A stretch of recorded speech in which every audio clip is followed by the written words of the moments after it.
Hello, Bachcho. Let's read this question. So this question says electrons in a conductor have no motion in the absence of a potential difference across it, and we have given the four options. आपने यहाँ पर four options given किए हुए हैं। तो देखिए बच्चों, इस क्वेश्चन का की कॉन्सेप्ट आप क्या लिख सकते हैं? The key concept of this question, the motion of electron in conductor लिख लीजिए। ठीक है, क्या लिख सकते हैं? Motion of electron in conductor.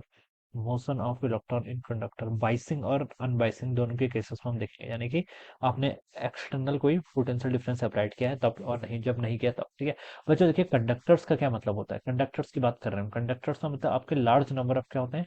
Free electrons होते हैं। क्या होते हैं? आपके large number of free electron. मान लीजिए कोई कंडक्टर है, मैंने इसको जूम इन कर रखा है, ठीक है, और ये इसका कोई क्रॉस सेक्शन है।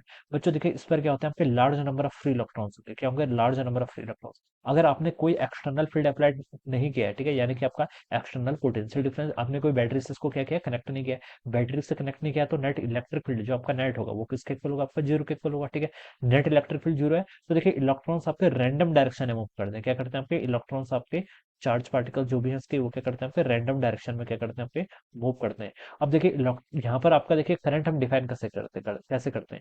करंट होता है आपका रेट ऑफ चार्ज फ्लो। किसके इक्वल होता है? आपका रेट ऑफ चार्ज फ्लो के इक्वल। ठीक है, अब जितने चार्ज पार्टिकल मान लीजिए आपके लेफ्ट में जा रहे हैं उतने ही आपके राइट में जाएंगे, जितना आपका डाउन जा रहा है उतना ही आपका अप जाएगा। तो मैं ये बता सकता हूँ, देखिए रैंडम मोशन में ये बता सकता हूँ कि इलेक्ट्रॉन्स का मोशन क्या है? There are large number free carrier, charge free carriers. ठीक है, यहाँ पर क्या बहुत सारे नंबर ऑफ यहाँ पे चार्ज कैरियर्स हैं। ठीक है, and they are moving in every possible direction. हर पॉसिबल डायरेक्शन में क्या कर रहे हैं? मूव कर रहे हैं। तो अगर मैं ये एज्यूम करूँ कि इस इलेक्ट्रॉन के कारण, देखिए ये इलेक्ट्रॉन आपका ऐसे मूव कर रहा है, ठीक है, तो एक इलेक्ट्रॉन यहाँ पर ऐसा भी होगा जो इसके अपोजिट डायरेक्शन में मूव करेगा। ठीक है, क्योंकि स्टैटिस्टिकली हमें बता सकते हैं कि there are large number of electrons, और इसके मोशन के कारण जो करंट आएगी वो दूसरा क्या करेगा? आपका कैंसिल करेगा। ठीक है, या फिर मैं ऐसे बता सकता हूँ, जो आपका नेट चार्ज फ्लो होगा, नेट चार्ज फ्लो वो क्या होगा? आपके यहाँ पर से जीरो के इक्वल हो जाएगा। ठीक है, चार्ज फ्लो करेंगे, लेकिन इसके अपोजिट डायरेक्शन में भी क्या करेगा? एक इलेक्ट्रॉन अगर ऊपर को जा रहा है तो एक इलेक्ट्रॉन आपका नीचे को भी जाएगा, तो वो क्या करेंगे? वेक्टोरली हमें बता सकते हैं कि सबका सबका मोशन क्या हो जाएगा? आपका जीरो के इक्वल हो जाएगा। ठीक है, तो इसके अकॉर्डिंग मैं यहाँ पर से बता सकता हूँ कि अगर आपके पास कोई रैंडम कंडक्टर है, अगर आपने उसमें एक्सटर्नल फोल्ड किया,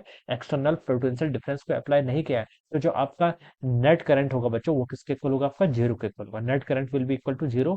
कंडीशन क्या है? If there is no external potential difference, if there is no external potential difference. ठीक है, if there is no external potential difference, ठीक है, एक्सटर्नल पोटेंशियल डिफरेंस नहीं होगा तो नेट एक्सटर्नल फील्ड भी नहीं होगा। तो मैं बता सकता हूँ कि इलेक्ट्रॉन्स का मोशन क्या होगा? आपका रैंडम डायरेक्शन होगा। ठीक है, तो ये हम यहाँ पर से बता सकते हैं। इलेक्ट्रॉन क्या करते हैं? कंटिन्यूअस मोशन करते हैं रैंडम डायरेक्शन में। ठीक है, तो मैं ये बता सकता हूँ कि यहाँ पर आपका नेट फ्लो ऑफ चार्ज नहीं होता है अलॉन्ग ए पर्टिकुलर डायरेक्शन, जिसके कारण क्या आती है? आपकी करंट आती है। ठीक है, तो आपका देखिए इलेक्ट्रॉन्स तो मूव कर रहे हैं, ठीक है, इलेक्ट्रॉन्स का मोशन है, ठीक है, लेकिन नेट करंट क्या होगी? आपकी जीरो के इक्वल होगी। अगर आप देखिए इसको एक हायर पोटेंशियल और यहाँ पर लोअर पोटेंशियल कनेक्ट कर देते हैं, मान लीजिए मैंने इसको किसी एक बैटरी से कनेक्ट कर दिया, अब सिचुएशन देखिए आपकी डिफरेंट हो जाएगी। अब इलेक्ट्रॉन्स आपके रैंडमली मूव करेंगे। अभी तक तो इलेक्ट्रॉन्स आपके क्या कर रहे थे?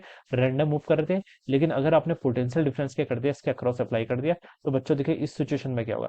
इस सिचुएशन में आपके जो इलेक्ट्रॉन्स होंगे, ठीक है, जितने भी आपके इलेक्ट्रॉन्स होंगे, देखिए ये इलेक्ट्रिक फील्ड आपका इस डायरेक्शन होगा, this will be the direction of the electric field, और इलेक्ट्रॉन्स आपके फिर ऐसे मूव करेंगे opposite to the direction of electric field. तो जो अभी तक रैंडम डायरेक्शन में मूव कर रहे थे, अब ये इलेक्ट्रिक फील्ड के अलोंग मूव करेंगे। क्या करेंगे? इलेक्ट्रिक फील्ड के एंटी पैरेलल मूव करेंगे। ठीक है, तो अब मैं बता सकता हूँ कि इलेक्ट्रॉन्स का देखिए नेट मूवमेंट आ गया along from right to the left, तो इसके कारण क्या होगी? आपकी करंट कंस्टिट्यूट होगी। ठीक है, तो इस सिचुएशन में आपकी करंट क्या होगी बच्चों? आपकी नॉन जीरो की होगी, अगर आपका एक्सटर्नल पोटेंशियल डिफरेंस कितना है? नॉन जीरो के इक्वल है। ठीक है, तो ये इसकी सिचुएशन है। आप ऑप्शन में लिखा था कि electron in conductor have no motion in the presence in the absence of potential difference, यानी कि पहली वाली सिचुएशन में।